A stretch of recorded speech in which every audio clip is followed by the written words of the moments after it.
Peace, everyone, and welcome to part 3 of the calibration problem.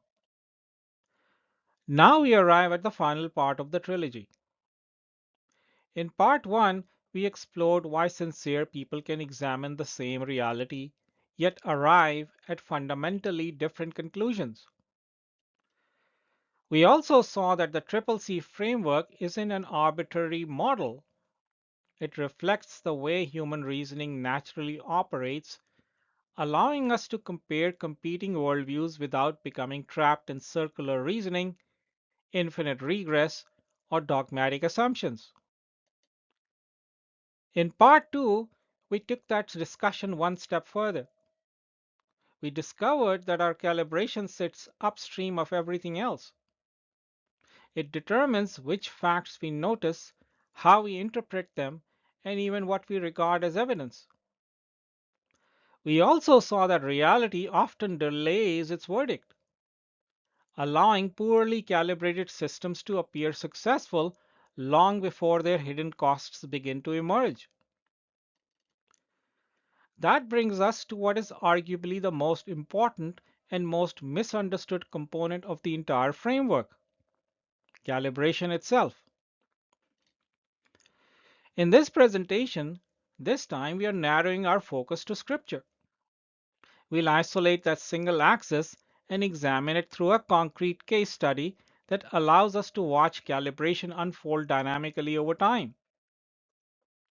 But before we do that, we first need to answer a more fundamental question.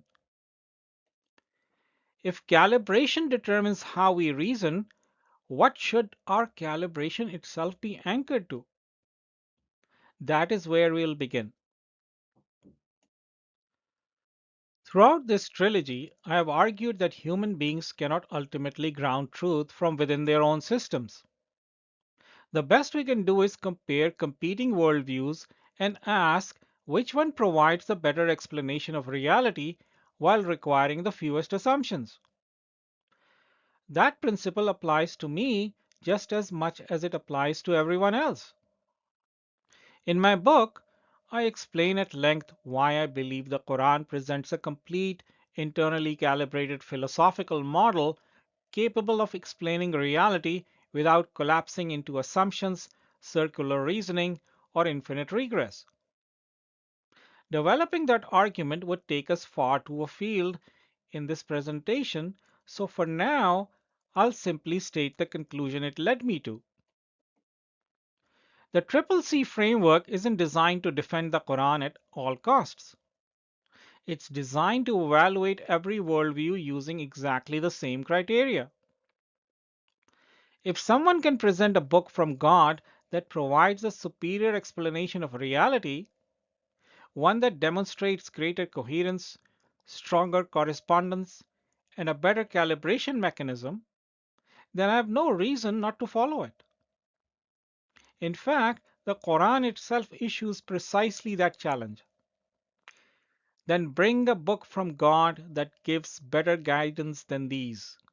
I'll follow it if you are truthful.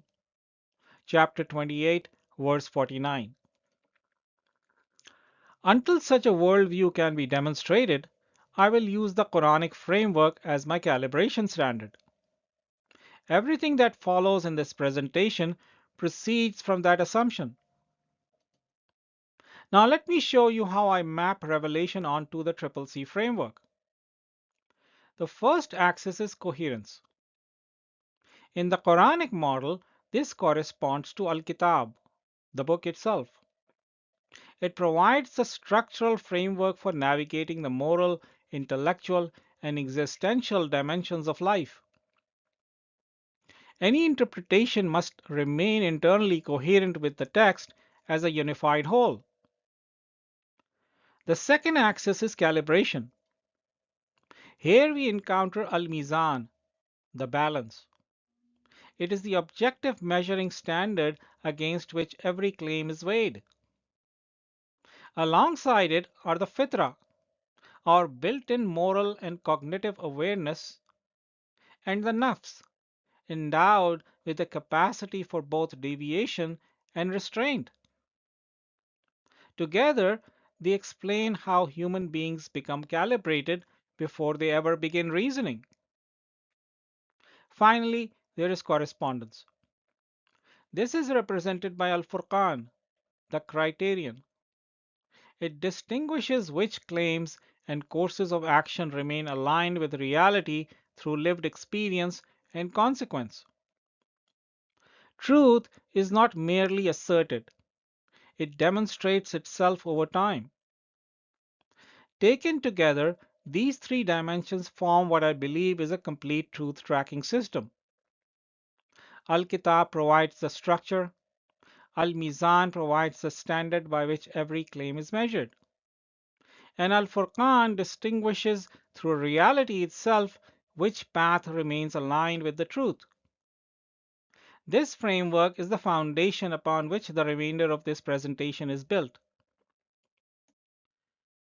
Having established the Quranic truth tracking framework, let's now focus on the first of the two concepts of calibration found within it. The first is Al-Mizan, the balance. In the Quran, Al-Mizan is not simply a scale for weighing objects. It represents the objective standard built into reality itself, the cosmic balance under which every human being operates, regardless of what they happen to believe. This is an important distinction. Reality does not reorganize itself around our preferences, our culture, our ideology, or our worldview. Instead, every worldview must ultimately conform to the constraints already embedded within reality. This is why principles such as justice, duty, patience, and moral boundaries are not merely social conventions or personal preferences. They reflect aspects of an objective moral architecture that humanity gradually discovers rather than invents. This also explains the methodology the Quran repeatedly calls us toward. It does not ask us to accept claims blindly. It asks us to reflect, observe, and then follow what is best. Not what is easiest, not what is most profitable, not what is most popular, but what is best because it most faithfully aligns with reality. This is abductive reasoning calibrated toward truth rather than utility, exactly as the Quran describes in chapter 39, verse 18. The Quran further identifies itself as Al-Furqan, the criterion, because it claims to provide guidance that allows us to distinguish truth from falsehood. So the claim being made here is quite straightforward. If Al-Mizan is the objective structure of reality itself, then the Quran claims to preserve that very standard, allowing human reasoning to become calibrated to reality rather than merely to human preference. That objective standard becomes the foundation for everything that follows in our case study. So far, we have been discussing Al-Mizan, the objective standard that exists independently of us. But the Quran introduces a second dimension of calibration. This one doesn't exist in the external world, it exists within the observer. Every one of us approaches reality through a present orientation, a moral and a conceptual disposition that shapes how we observe, interpret, evaluate, and ultimately act upon what we accept as knowledge.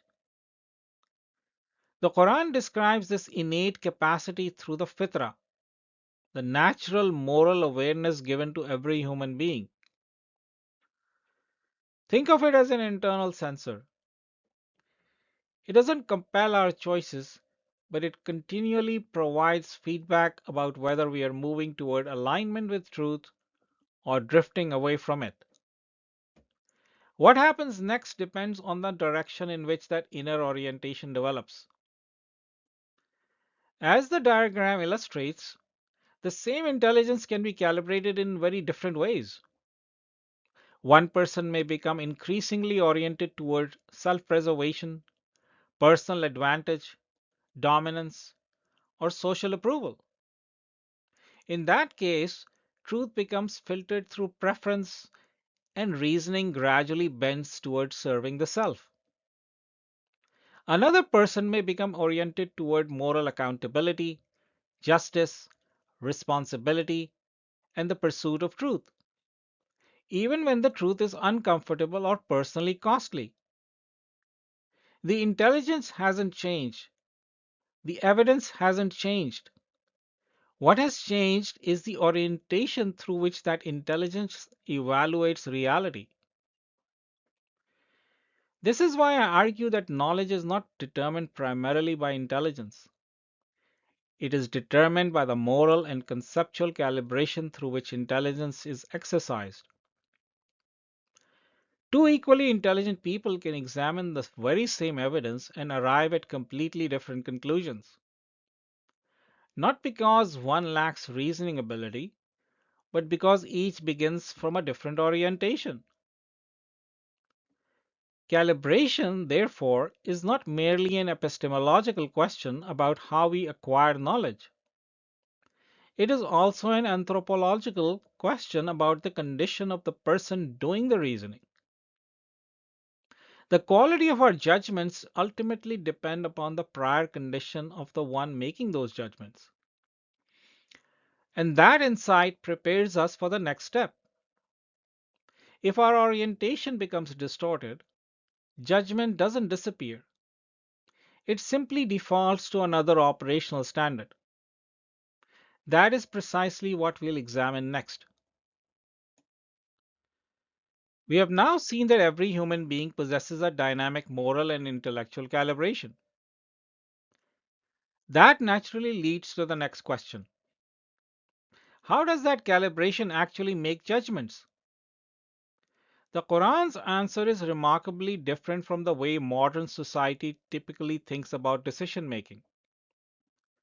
It does not portray judgment as the product of a mind simply optimizing for efficiency, utility, or whatever happens to produce the desired outcome. Instead, it locates discernment in the Qalb, or the heart, not the biological organ, but the center of moral responsibility and discernment. That distinction is fundamental. According to the Quran, judgment is never merely an intellectual exercise. It is first a moral one. This is where Al-Furqan enters the picture. The Quran describes Al-Furqan as the criterion, the ability to distinguish truth from falsehood. But notice something important. This discernment is not presented as an automatic human possession. It is granted to those who cultivate taqwa, a continual God consciousness that keeps the heart morally vigilant. Now consider the alternative. What happens when Al Furqan is absent? Judgment doesn't disappear. People don't suddenly become irrational or incapable of making decisions. Instead, judgment simply defaults to another criterion. Some begin optimizing for utility, others for social consensus, others for inherited authority, others for personal desire, power, or mere conjecture. Every one of these standards remains functional. People can reason coherently within them. They can build civilizations around them. They can even appear successful for long periods of time. But because they are no longer anchored to Al-Mizan, they gradually pull calibration away from objective reality. This brings us to one of the central insights of the entire framework. Calibration is never static. It is continuously being formed, reinforced, corrupted, corrected, or transformed. Every decision quietly shapes the kind of person we are becoming, and that person in turn shapes every future judgment. The goal, therefore, is not simply to accumulate information. It is to continually align our calibration with a properly ordered moral, psychological, and epistemological framework. The Quran gives that lifelong process a name: Fala, true success. Not success measured by wealth, status, or power, but a continual movement toward truth where knowledge, action, and character remain in lasting equilibrium. Up to this point, we have been discussing calibration in the abstract. Now let's make it concrete. To visualize how calibration governs reasoning, time horizons, and ultimately outcomes, consider two individuals with exactly the same tactical goal. They both want to build a strong, capable human body. Notice what they have in common. They possess the same anatomy, they understand the same physiology, they have access to the same facts about muscles, nutrition, and exercise. In other words, they begin with the same raw information and can apply the same deductive reasoning. Yet they arrive at very different strategies. Why? Because their upstream calibration is different. On the left is what I'll call regular Joe. His strategic target isn't simply looking muscular. His objective is long term biological integrity. He wants healthy joints, healthy organs, sustainable physical performance, and a body that remains functional for decades. Because that's his calibration target, his tactics naturally follow. He embraces progressive overload, proper nutrition, adequate recovery, and works with the biological constraints built into the human body. His methods are consistent with the reality he is trying to preserve. On the right is Vanity Joe. His strategic target is entirely different. He optimizes for maximum muscle growth in the shortest possible time, together with immediate aesthetic results and social validation. Once that becomes the governing objective, his tactics also follow naturally.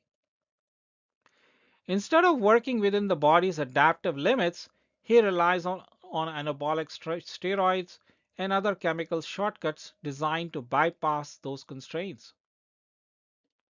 Notice something important. Neither individual is irrational. Both are reasoning logically. Both are internally consistent. The difference isn't intelligence. The difference isn't information.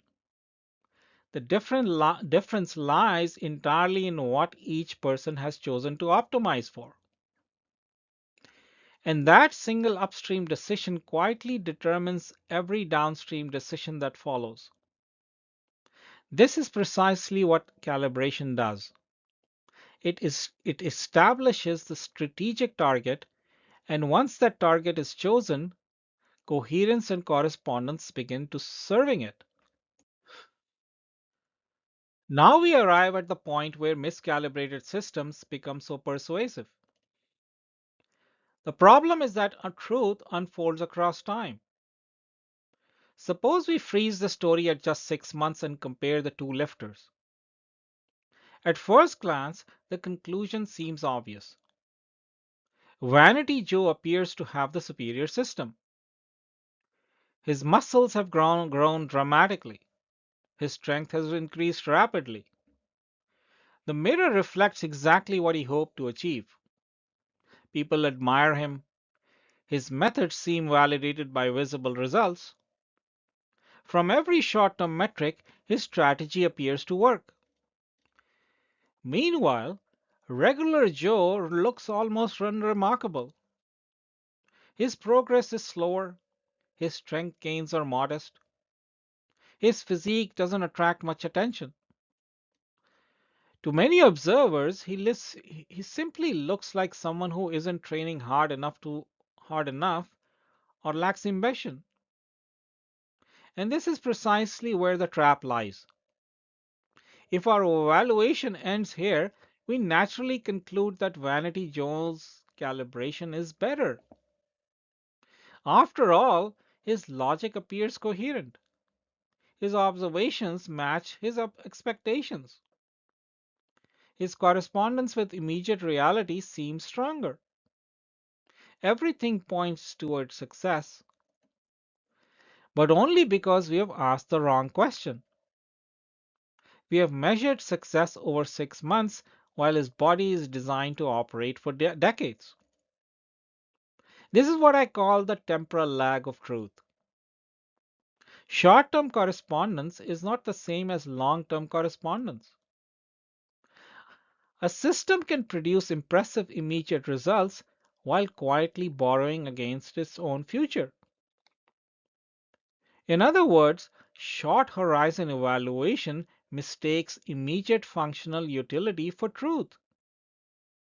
Reality hasn't finished revealing itself yet. And that is exactly why calibration cannot be judged from snapshots alone. Only time can tell us whether a system was truly aligned with reality or merely appeared to be. By now, the difference between the two systems begins to emerge. As time passes, reality starts providing continuous feedback. The important question is not whether feedback exists, but how each observer responds to it. Regular Joe experiences fatigue and joint pain. Those signals become new correspondence, reality informing him that something needs adjustment. His reasoning recognizes that his training has exceeded his body's recovery capacity, so he reduces volume, improves recovery, and continues training within his biological limits. His calibration remains fixed on long term health, so the model naturally self corrects. This is dynamic equilibrium. Vanity Joe also receives feedback. His blood pressure rises, his hormones become disrupted, his body begins warning him that something is wrong. But accepting that feedback would require abandoning his strategic objective of rapid muscle growth. So instead of changing the premise, he protects it. He adds blood pressure medication, antiestrogens, and other drugs to manage the side effects. His logic becomes increasingly sophisticated, not to discover reality, but to defend a failing premise. This is dynamic disequilibrium. One system treats feedback as correction, the other treats feedback as an obstacle to be managed. That difference determines whether reality becomes our teacher or our adversary.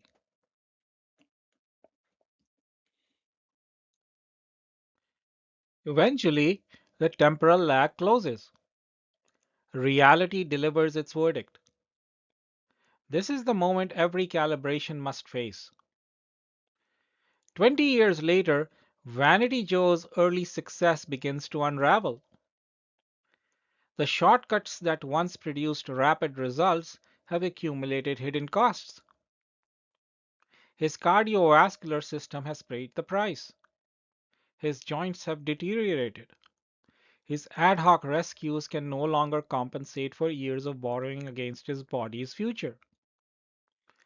His early correspondence collapses because it was never aligned with the deeper structure of reality.